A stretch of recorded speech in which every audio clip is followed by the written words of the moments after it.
আসসালামু আলাইকুম সবাইকে। প্যান্টানিক আইটির পক্ষ থেকে অনেক অনেক শুভেচ্ছা জানাচ্ছি। আজকে আমি দ্বিতীয় পর্ব শুরু করতে যাচ্ছি, অর্থাৎ আমাদের মোবাইল ফ্রিল্যান্সিংয়ের যে পর্বটি। তো আমরা মোবাইলে ফ্রিল্যান্সিং করতে গেলে আমাদের কিছু কিছু কাজ জানতে হবে, আর এই কাজের উপরই ডিপেন্ড করছে আপনি মোবাইলের উপর কতটুকু কাজ করতে পারবেন। তো প্রথমেই আমাদের যে কাজটা করতে হবে সেটা হচ্ছে আমাদের মোবাইলের কনফিগারেশনটা একটু দেখে নিতে হবে যে আমাদের মোবাইলের কনফিগারেশন কীরকম। কারণ আপনি যদি কাজ করতে যান, আপনি মোবাইলের মাধ্যমে যদি সবগুলো কাজ সম্পন্ন করতে যান, সেই ক্ষেত্রে আপনার মোবাইলটা, আপনার স্মার্টফোনটার একটু কনফিগারেশন হাই লাগবে। তো হাই বলতে আমার মিনিমাম 2 GB র্যাম এবং 2 GB রোম, 2 GB র্যাম এবং আপনার রোম 16 GB বা 32 GB থাকা লাগবে। এটা না হলে আপনি যে কাজগুলো আমি দেখাবো, এই কাজগুলো করতে গেলে আপনার মোবাইলটি হ্যাং হওয়ার পসিবিলিটি থাকবে। যদিও আমার এই মোবাইলটি দিয়ে কাজ করছি, অনায়াসে কাজ করতে পারছি, আমি প্রবলেম ফিল করছি না। এখানে আমাদের আমার যে মোবাইলটি দিয়ে দেখাচ্ছি এটা 3 GB র্যাম এবং আপনার 32 GB রোম। তো দ্যাটস ওয়াই আমার এইখানে কোনো প্রবলেম হচ্ছে না। তো আপনারাও এরকম কাছাকাছি কনফিগারেশনটা মিলিয়ে নেবেন। আর হচ্ছে আপনার ব্র্যান্ড আসলে ফ্যাক্টর না, ব্র্যান্ড ভালো ব্র্যান্ডের মোবাইল আপনার যেমন সাপোর্ট দিবে, ভালো কাজ করতে পারবেন খুব স্মুথলি। ওকে, তো এখন আমি যেই কাজটা দেখাতে যাচ্ছি আজকে হচ্ছে আমি দেখাবো হচ্ছে ফটোশপ কীভাবে ইনস্টল করব এবং কীভাবে ফটোশপ আপনার মোবাইলে ইউজ করব। তো শুরুতে আপনাকে ফটোশপ ইউজ করতে গেলে আপনাকে যেতে হবে গুগল প্লে স্টোরে গিয়ে এখানে গিয়ে সার্চ করতে হবে PS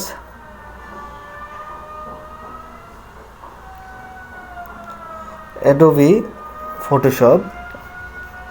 তো অ্যাডোবি ফটোশপ, এই যে দেখেন Adobe express photo editing collapse, এটা আমার অলরেডি ইনস্টল করা আছে। আমি জাস্ট ওপেনে ক্লিক করব।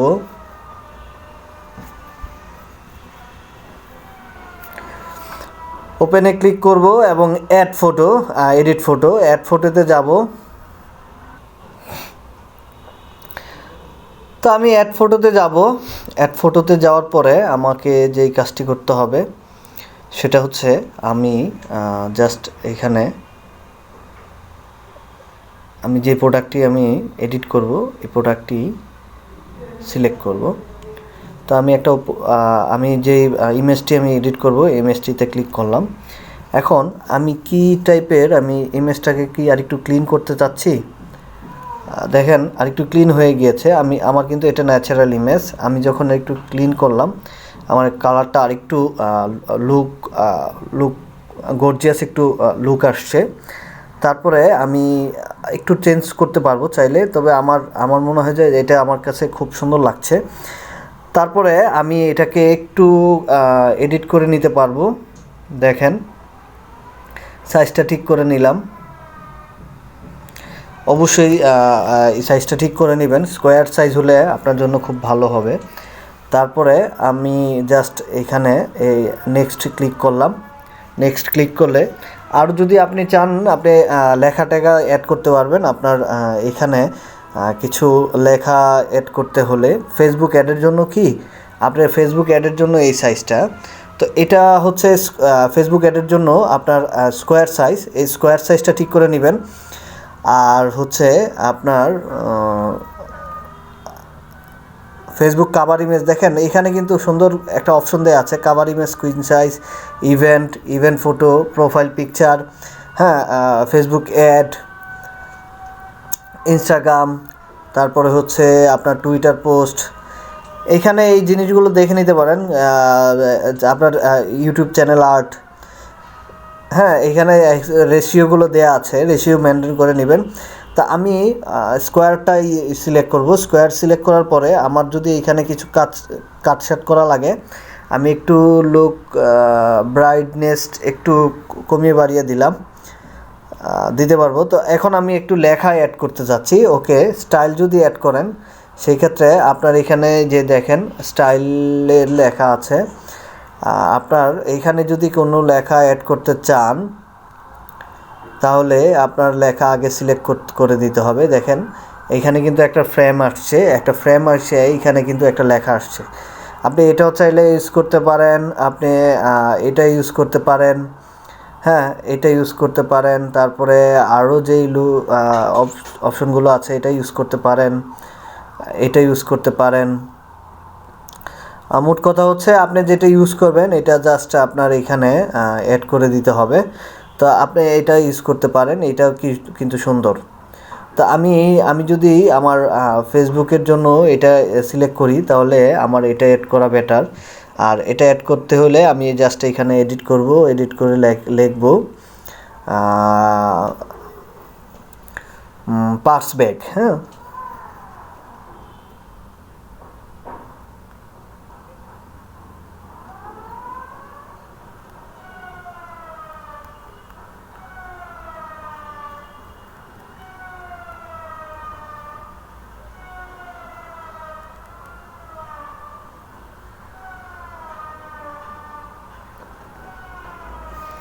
ডান। এখানে লেখাটা অ্যাড করে দিতে পারেন, অর্থাৎ আপনার যেটা প্রয়োজন সেই লেখাটা দিতে পারেন। আপনি যদি প্রোডাক্টের নাম দেন প্রোডাক্টের নাম দিতে পারেন, অথবা এখানে একটা মোবাইল নাম্বার দিতে পারেন, অথবা প্রাইস দিয়ে দিতে পারেন, এটা আপনার ইচ্ছা। তো একটা ফ্রেম হলো, এটা কিন্তু খুব লুক লাইকে গর্জিয়াস একটা লুক আসলো। আপনার কোনো কিছুই প্রয়োজন হচ্ছে না আর কিছু করার। আপনি এখানে জাস্ট সেট করে আপনার কী করবেন,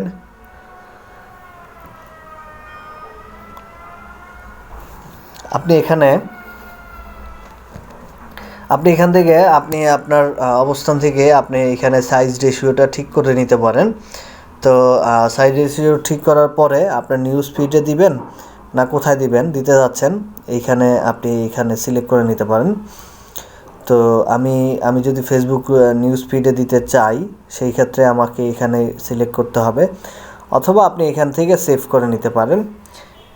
এটা হচ্ছে আপনার ইচ্ছা। তো আপনি সেভ করে পরবর্তী সময়ের জন্য আপনি রেডি করতে পারেন। যেমন মনে করেন আপনি পেজের জন্য দিবেন, আমার এখানে পোস্ট ক্রিয়েট করার পরে পোস্ট চলে আসবে। তা আমি পোস্ট করব না, আমি জাস্ট সেভ গ্যালারি দিয়ে দিলাম।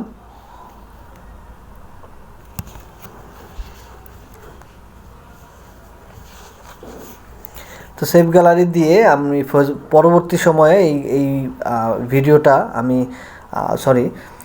তো সেভ দিয়ে আমি জাস্ট এখানে সেভ দিয়ে দিলাম। তো এর পরবর্তী সময়ে আমাকে যেই কাজটা করতে হবে সেটা হচ্ছে এই ইমেজটা নিয়ে আমরা কি করব, আমরা একটি পেজে পোস্ট করব এবং পোস্টিং ব্যাপারগুলো দেখব। তো আপাতত এই পর্যন্তই। আমরা দেখলাম যে কিভাবে ফটোশপ ইউজ করে, মোবাইল ফটোশপ ইউজ করে আপনারা প্রোডাক্ট ডিজাইন করতে হয় বা প্রোডাক্টটাকে এডিট করতে হয়। তো দেখলেন। তো আপনারা যারা এই ভিডিওটি দেখছেন আমি নেক্সট পর্বের আমন্ত্রণ জানাচ্ছি। আর হচ্ছে আমি এই ফটোশপের যেই অ্যাডোবি ফটোশপটি আমি দেখিয়েছি মোবাইলের, এটার আমি লিঙ্ক আমি দিয়ে দিব আমার ভিডিও ডেসক্রিপশন বক্সে। আপনারা ডাউনলোড করে নিতে পারেন, অথবা আপনার গুগল প্লে স্টোর থেকে ডাউনলোড করে নিতে পারবেন। আর আপনাদের টাস্ক হচ্ছে যে কোনো একটা প্রোডাক্ট আপনারা মোবাইলে এডিট করে দেখাবেন, আমাদের পেজের প্যান্টানিক আইটি গ্রুপে পোস্ট করবেন। এবং কারো বুঝতে কোথাও সমস্যা হলে আরও বিস্তারিত কিছু জানার থাকলে অবশ্যই কমেন্ট সেকশনে জানাতে পারেন, আর গ্রুপে পোস্ট করে জানতে চাইতে পারেন। আর অবশ্যই যারা এই ভিডিওটি দেখেছেন, ভিডিওটি দেখার পরই আপনাদের কাজ হচ্ছে মোবাইলে একটি ছবি নিয়ে আমি যেভাবে ছবিটি এডিট করেছি এইভাবে এডিট করে আপনারা গ্রুপে পোস্ট করে দিবেন। আর আপনার অ্যাক্টিভিটিসের উপর ডিপেন্ড করছে হচ্ছে আপনার পরবর্তী লেসনের যেই কন্টেন্টগুলো কতটা সুন্দর এবং সুশৃঙ্খল হবে। আমার যত পরিমাণে আপনাদের রেসপন্স পাবো তত আমার আগ্রহ তৈরি হবে আপনাদের আরও বেশি টুল সম্পর্কে বা আপনার কন্টেন্ট সম্পর্কে আরেকটু ডিপলি দেখানোর চেষ্টা করব। তো থ্যাংক ইউ, আজকের মতো এই পর্যন্তই। আল্লাহ হাফেজ, আসসালামু আলাইকুম।